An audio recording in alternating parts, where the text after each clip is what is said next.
What if I told you that a young orphan became queen of the greatest empire in the ancient world, and that she had just 3 days to make a decision that would either save millions of lives or cause her own death?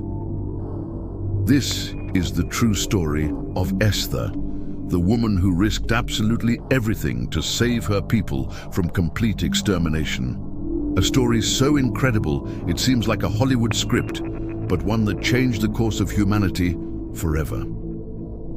Before we begin, make sure to subscribe to the channel and hit the like button so you don't miss any incredible stories like this one. Prepare yourself to discover the most extraordinary courage ever recorded in history. We're in the year 483 before Christ. The Persian Empire stretched from India to Ethiopia, 127 provinces under the command of King Ahasuerus, known in history as Xerxes the Fur.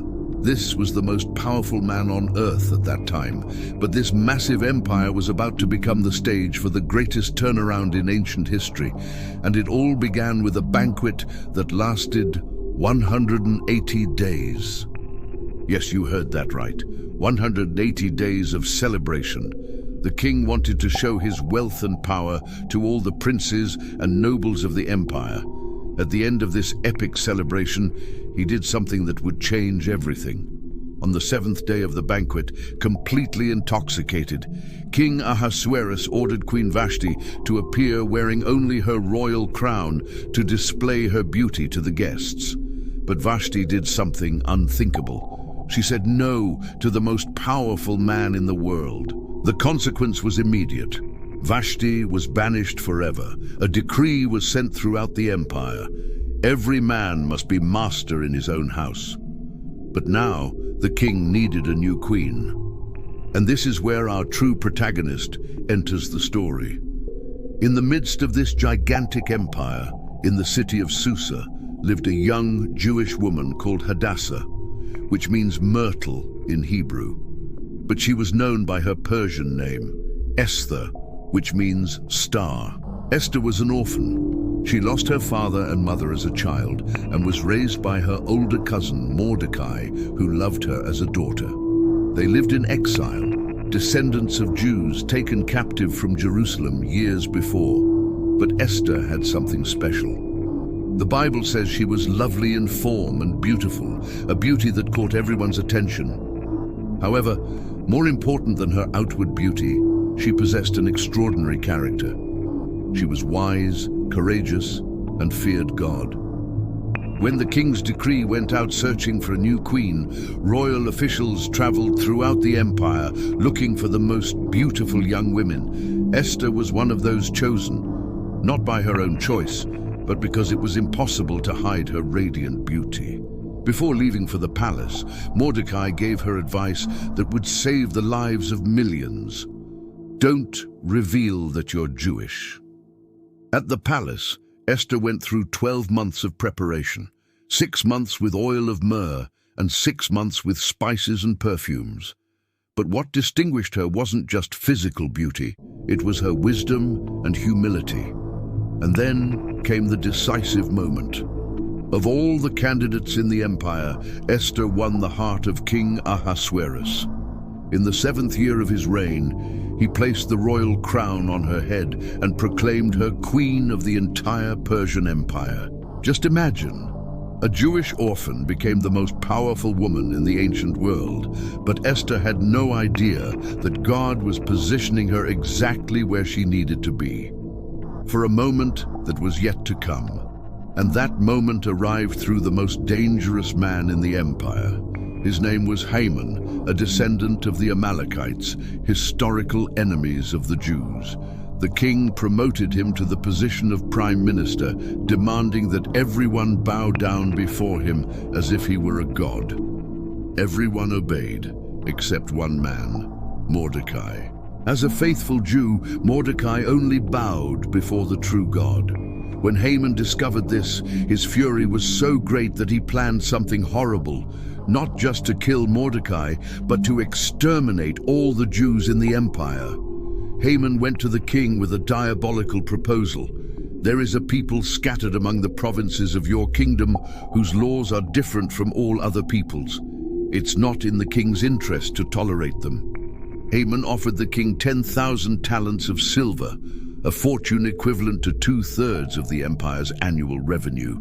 The king, not knowing he was signing the death sentence of his own wife, handed his royal ring to Haman. The decree was terrible. On the 13th day of the month of Adar, all Jews, men, women, children, and elderly, would be killed and their possessions confiscated. Letters were sent to all 127 provinces. It was a plan for total genocide. Millions of lives were condemned, and Esther didn't even know. When Mordecai learned of the decree, he tore his clothes, dressed in sackcloth, put ashes on his head, and went through the city crying out loudly. Throughout the empire, Jews fasted, wept, and mourned. Esther was distressed to learn of Mordecai's despair and sent clothes to him, but he rejected them. So she sent her servant Hathach to find out what was happening. The answer that came back changed her life forever. Mordecai told her about the extermination plan and sent a copy of the decree, but he didn't stop there. He asked something impossible of Esther. "Go to the king and beg for mercy for your people." Esther's response was terrifying. "Anyone who enters the king's presence without being summoned will be killed, unless the king extends his golden scepter, and I haven't been called for 30 days. Imagine the terror. Even being queen, she could die just by approaching the king, and she hadn't been summoned for a month. Perhaps the king was already losing interest in her. But then came the message that would echo through history. Mordecai's response was prophetic. "Don't think you'll escape in the king's house any more than all the other Jews. If you remain silent now, relief will come for the Jews from another place, but you and your father's house will perish. And who knows whether you have come to the kingdom for such a time as this?" These words pierced Esther's heart like a sword. She understood it wasn't a coincidence that she was there. God had placed her in the position of queen exactly for this moment. But the final decision was hers. She could try to save herself by staying silent, or she could risk everything to save her people. Then Esther made the most courageous decision in ancient history. "Gather all the Jews in Susa and fast for me for 3 days, night and day. I and my servants will also fast. After that I will go to the king, even though it's against the law. If I perish, I perish. If I perish, I perish." Words that define absolute courage. Esther was willing to die to save millions of lives. After 3 days of fasting and prayer, Esther dressed in her royal robes and went to the inner courtyard of the palace. Her life depended on one thing: the king extending his golden scepter. When the king saw her, his heart was filled with love. He extended the scepter. Esther was safe. The king said, "What do you want, Queen Esther? Ask for up to half my kingdom and I'll give it to you." But Esther, with divine wisdom, didn't reveal her request immediately. Instead, she said, "If it pleases the king, come today with Haman to the banquet I've prepared for you." It was a brilliant strategy. She was preparing the perfect moment for her revelation. At the first banquet, the king again asked what her request was. Esther replied, "Come tomorrow to another banquet I'll prepare, and then I'll reveal my request." Haman left feeling like the most honored man in the empire. Only he had been invited to the queen's banquets. But when he saw Mordecai, who still refused to bow, his joy turned to hatred. That same night, Haman built a gallows 23 meters high to hang Mordecai the next day. Little did he know he was sealing his own fate. At the second banquet, the moment of truth arrived. The king asked for the 3rd time what Esther's request was, and then she revealed, "If I have found favor in your eyes, O king, grant me my life for my petition and my people for my request. For we have been sold, my people and I, to be destroyed, killed, and annihilated." The king was shocked. Who is he and where is he who dared to do this? Esther's answer echoed through the palace. The adversary and enemy is this wicked Haman. Divine justice was perfect.